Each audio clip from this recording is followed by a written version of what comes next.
আর যে ছাত্রলীগের সভাপতি শার্টের বোতাম খুলে বুয়েটে প্রবেশ করে সে বাইরে, তার সহকর্মীরা কদিন আগে আফরান নামে বুয়েটে মেধাবী ছাত্রকে হত্যা করে।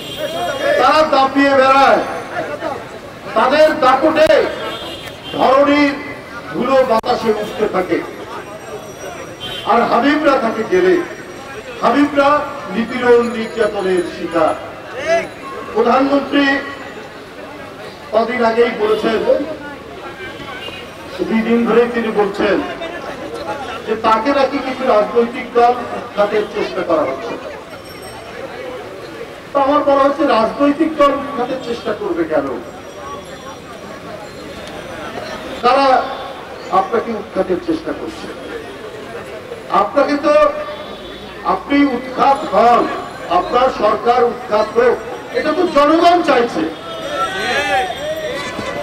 আর ক্ষমতায় আসা না আসা এটা কোনো রাজনৈতিক দলের উপর তো নির্ভর করে না, এটা নির্ভর করে জনগণের উপর। আপনি জনগণের সেই মালিকানা কেড়ে নিয়েছেন, সেই অধিকার কেড়ে নিয়েছেন, আপনি ডাকাতের মতো ভোটাধিকার আপনি হরণ করেছেন।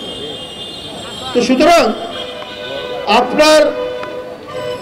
আপনাকে উচ্ছেদ করতে যাবে কেন? এবং আপনি যদি উৎখাত হন কোনো না কোনো ভাবে, আমরা চাই না আপনার জীবনের উপর, আপনার সহায় সম্পদের উপর কোনো হামলা হোক, এটা আমরা চাই না, এটা আমরা কখনোই তাই মনোবাক্যে এটা আমরা মনে করি না। কিন্তু আপনি ক্ষমতা থেকে চলে যাক আপনার সরকার, এইটা কিন্তু জনগণ চায়। কারণ আপনি জনগণের সকল অধিকার, তার কথা বলা, তার হাঁটাচলা করা, তার সমাবেশ, তার মিছিল, তার বাক স্বাধীনতা সবগুলো আপনি হরণ করে আপনি তো ডাকাতের মতো ক্ষমতায় বসে আছেন, দস্যুর মতো ক্ষমতায় বসে আছেন। প্রধানমন্ত্রী বলছেন যে 79 সাল থেকে 78 সাল থেকে হানা ভোট থেকে গণতন্ত্র নাকি একেবারে ধ্বংস করে দিয়েছে, উনি নাকি গণতন্ত্র নিশ্চিত করেছে। আমি বলতে চাই যে আমরা তো গণতন্ত্র, আমরা রাষ্ট্র, সরকার, এগুলোর একটা আভিধানিক অর্থ জানি, এটা পলিটিক্যাল সায়েন্সে বা ডিকশনারিতে আছে।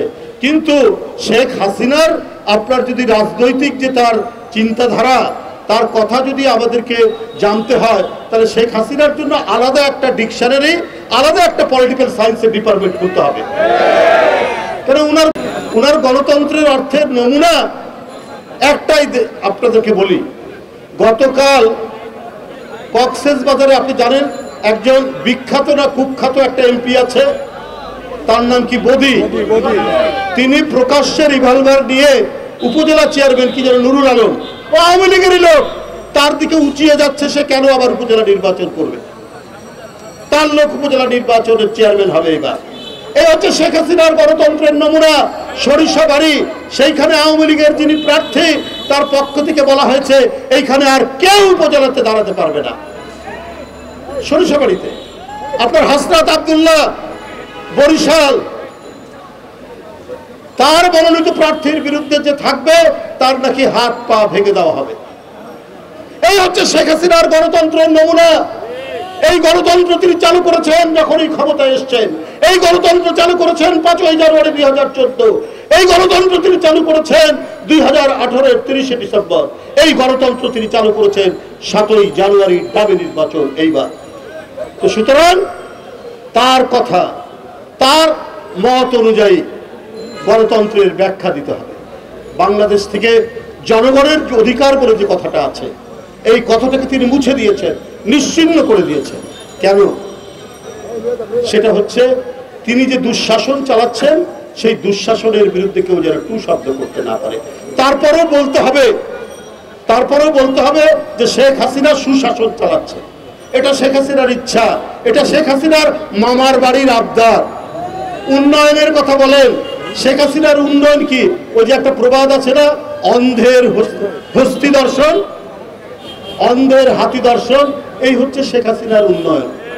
মানুষের উন্নতি নাই, মানুষের কথা বলার অধিকার নাই, মানুষ অনাহার ক্লিষ্ট, মানুষ অভুক্ত, তার তারপরেও শেখ হাসিনার উন্নয়নের কথা বলতে হবে।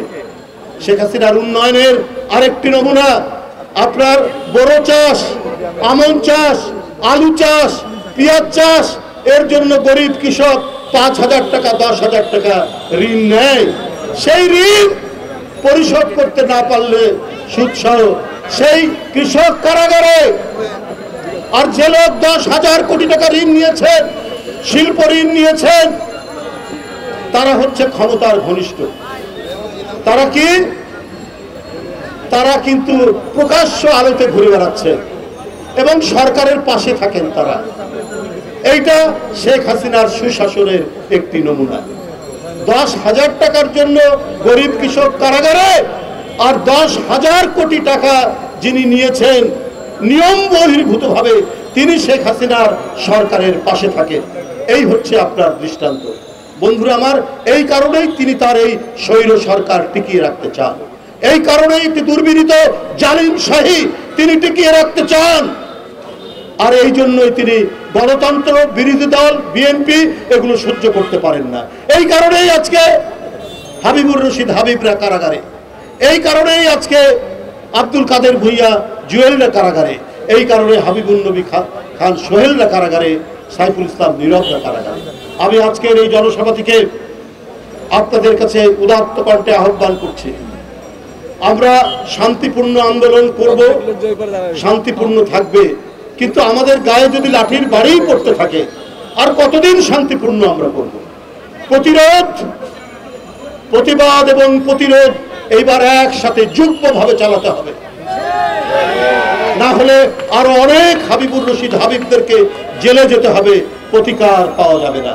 কারণ হাইকোর্ট আওয়ামী লীগ, পুলিশ আওয়ামী লীগ,